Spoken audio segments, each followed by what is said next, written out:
What a first weekend. Chris Gray scoring 4 goals in his Carolina debut. Penn State and Maryland put on offensive clinics, and Duke getting upset by Air Force. All of this news coming, very interestingly, after that loss to Air Force. It's the 3rd win for Air Force over Duke in the last 4 meetings. They played in 2018, a Duke victory, but in 2017, Air Force won 11-10 in Durham, also a season opener. They also beat Duke 10-9 in overtime in 2016, also in Durham. It's just the tip of the iceberg for Duke in February. More bad news today out of Durham. A Duke spokesperson telling the Duke Chronicle Joe Robertson will miss the entire 2020 season with a torn ACL. Duke's leading scorer from last year's Final Four team. Robertson tore it in practice last week. We also now know, too, sophomore Wilson Stevenson will not play in 2020 after breaking his leg in last year's NCAA quarterfinal game. All right. Bring in Evan Washburn now to make sense of all this after the first weekend of college lacrosse. It's here, which is great, Evan, right? That's exciting. Absolutely. It kind of always comes up, it seems, earlier and earlier every year. And bites us, but it's always a good thing when I can wake up on a Saturday or Sunday and catch some action. Yeah, for sure. And there was a lot to talk about after the first weekend. Duke in February. We had the conversation every year. We always ask, are you concerned? Does this mean anything? My question today, Evan, is why does this happen every year? Well, because I think John Danowski's just a firm believer in skill development and fundamentals early in the year, and not so much game planning for specific opponents and scheme and some of the things the minutia that you'll find yourself living in as the season wears on. And I think you've obviously seen the benefits of that with the way they've performed and the amount of times they've made it to championship weekend. But as I understand it, in conversations with John Danowski over the years, is they view February and probably even into March as a time to really hone in on fundamentals, stick skills, all those things. And then as the season progresses, probably taper back some of that and work more towards game planning specific opponents or themselves with obviously just the limited practice time these guys do have. So there we go. There's your answer. That's why it happens, and we'll not even worry and figure out once we get to May, everything will be okay. The other thing, though, concerning after the first weekend is we found out that Joe Robertson tore his ACL out for the year. Maybe what did you see this past weekend that could lend you to believe that they'll be okay without him, or what that impact might be?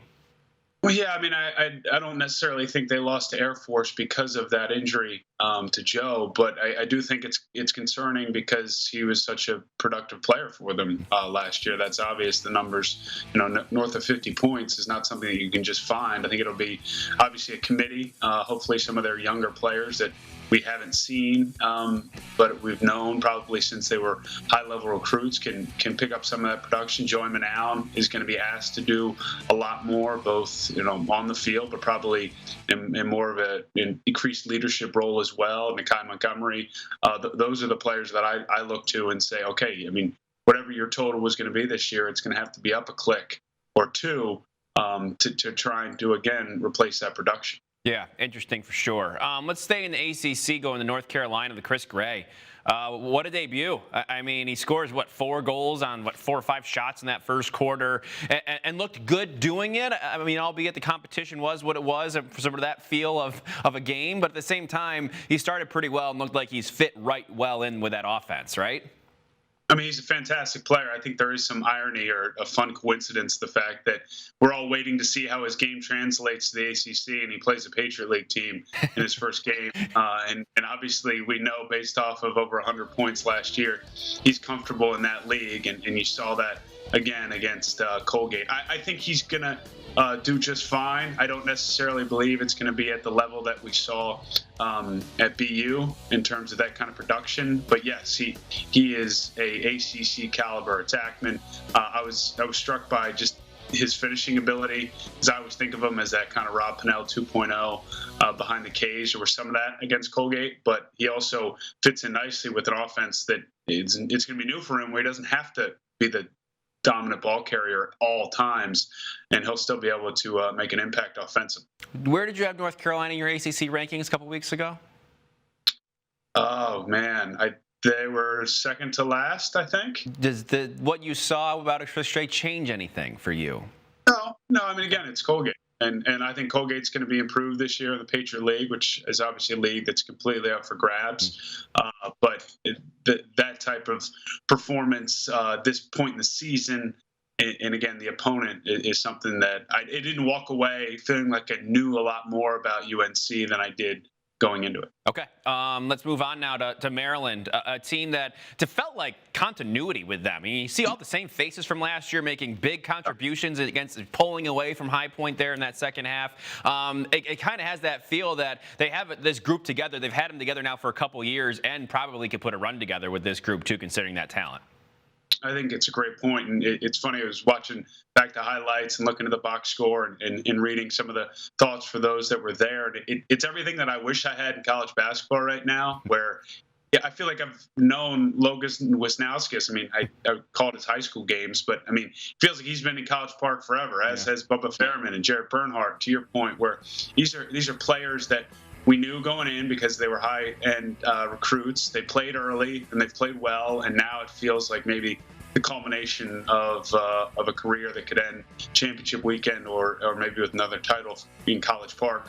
The offense is going to be explosive. I don't think that was something that those of us that, getting ready for the year had any question about. That the biggest question is their defense, and obviously some transfers maybe make that unit a little bit more consistent here in 2020. And they were tested by obviously a High Point team. That score got out of hand late, but it was a closer game, and that was a test for that defense. And they've got to continue to improve for Fairman, Wisnauskas, and Bernhardt to kind of realize probably what's a dream in terms of how to finish out a career. Yeah, Chris Brandau's first game after transferring, 15 saves, pretty nice performance there. Maybe can help that back end a little bit. We'll finish things up pretty easily with Penn State. I mean, Grant DeMent, Mac O'Keefe literally didn't miss a beat. I mean, seeing them, obviously they're going up against Lafayette, but still pretty impressive.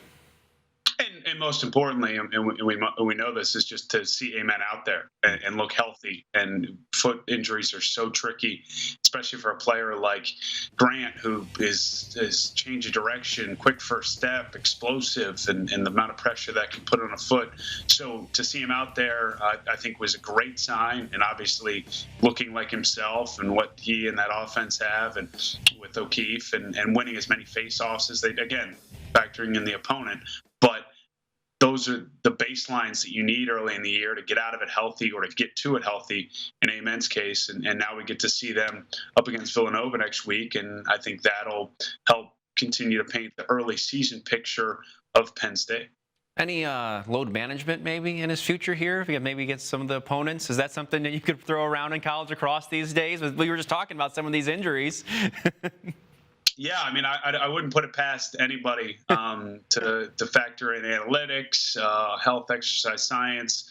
But one of the beauties, or it feels like with our game, is that if you're healthy and you can play, you're going to play. And look, they're going to be really prudent and careful with Grant over the course of the season. But the fact that he played in the Lafayette game, to me, it flies in the face of that idea, because you could, looking at Penn State's schedule, probably hold him out for a little while here if you're really that concerned. So to have him out there and look like he had no restrictions, and obviously his game didn't have any restrictions, gives me the idea that they're going to let him go as long as he wants to go or feels good.